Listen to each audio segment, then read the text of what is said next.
Game na, start na natin kahit walang kahit walang share screen. Oo, sige, mag-open ka na lang. Okay na siguro Sige. yan. Open cam na. Kita ba na off mic. naka-record? Off mic. Kita sa inyo na naka... Good day, everyone. We are the Group 1 and we are here to explain and tackle about the Court of Appeals to Philippine Competition Commission and answer the 3 questions regarding to the article. I am Twinkle Banyas.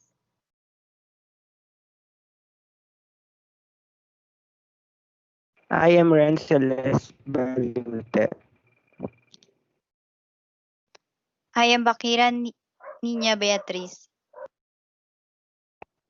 I am Alcaagno Angelica. Hi, my name is Jeffrey Adenais. Let's start with the number 1. The number 1 question is, explain the issue in the article. The main issue is of the article about the telecommunication here in the Philippines, the growing volumes of telecommunication and also shrinking of revenues that increasing customers' demand means more revenue. That's what's happening in the Court of Appeals to PCC case of P70B Telco deal article. They are fighting to increase the quality of their connection to meet the demand of the users. The issue ruling despite the PCC petition in the Supreme Court seeking judicial intervention in scrutinizing the argument. Philippines Competition Commission or PCC and the efforts of attract new investors in the country's telco sector and would fortify the duopoly in the industry.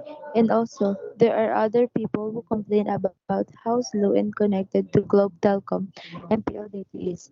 So most users of internet connection complain about also said that their requirements are complete, that all prices are through each company. So this is also one. The article is talk about of telecom, Globe and PLDT by the Telecom Business Company of San Miguel Corporation to speed up the internet in the country because Globe and PLDT wants to improve the internet in the Philippines, including the franchise of 700 megahertz by Globe and PLDT because so it seems to penetrate building same area that do not have or have weak mobile signal are said to benefit most from better frequency. Question number 2. Why is the PCA interfering with the merger? What anti-competition practice they trying to prevent? Answer. Because the circular spelled out the rules on the mergers of private companies in compliance with Philippine Competition Act or PCA of Republic Act 10667 that the primary competition policy of the Philippines for promoting for a fair market competition. Also to separate the Philippine Competition Commission or PCC orders covered buyouts and integration of private firms, and the court said that carefully considered the action of PCC has come to conclusion that the PCC is gravely abused its discretion, thereby ousting it from its jurisdiction. The point of this, there was grave abuse of discretion whenever constitution rights were discarded or violated. The deemed approved status of acquisition despite substantial compliance with the orders of Philippine Competitive Commission according to the court. The anti-competition practice that they're trying to prevent is the competition in Supreme Court that's seeking judicial intervention in scrutinizing the agreement. They separate the petitions filed by Globe and PLD to disregard the right due to the process of two telcos. The telco firm assailed the antitrust body for asserting that the transaction should have been covered by the Republic Act 10667 that implement the rules and regulations, despite the fact of these were not yet applicable at the time.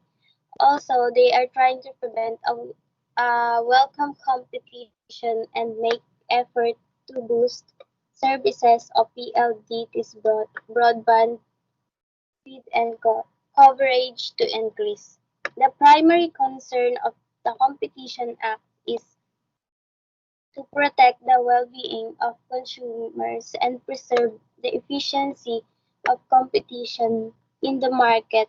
The enforcement of this law will help to ensure the market are open and free to challenge anti-competitive business practices.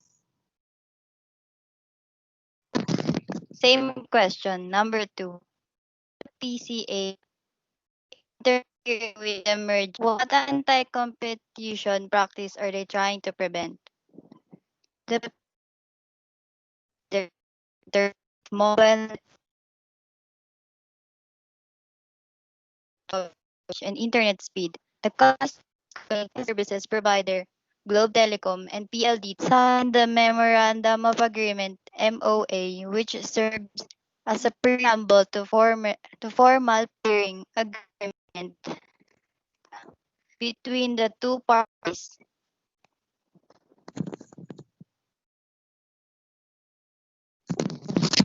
Enable bilateral IP peering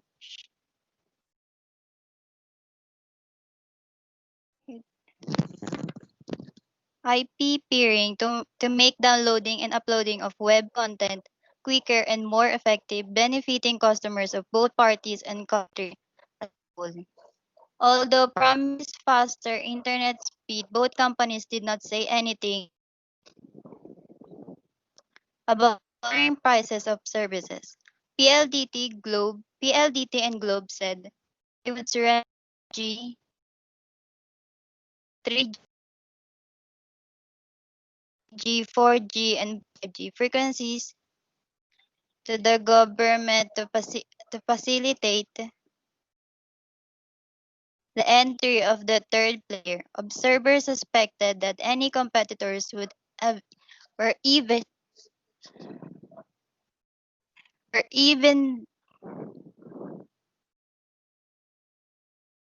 enter the market and will generate competition in the short period of time.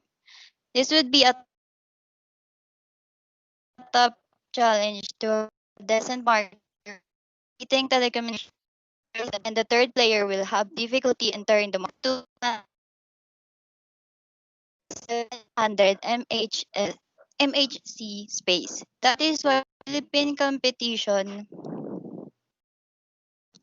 Commission PCs expressed their concern that this greatly affects attempts to attract new investors to the country's telecommunication sector and consolidate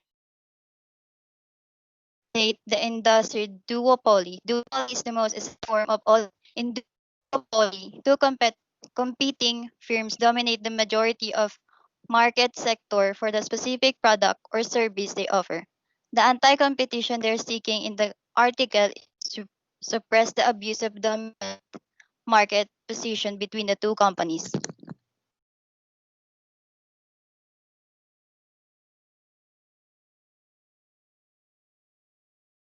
Question Question number three.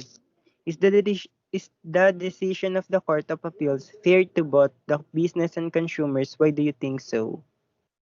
Yes, I think that was fair to the both companies to showcase more possible they can do to have a good service to the users.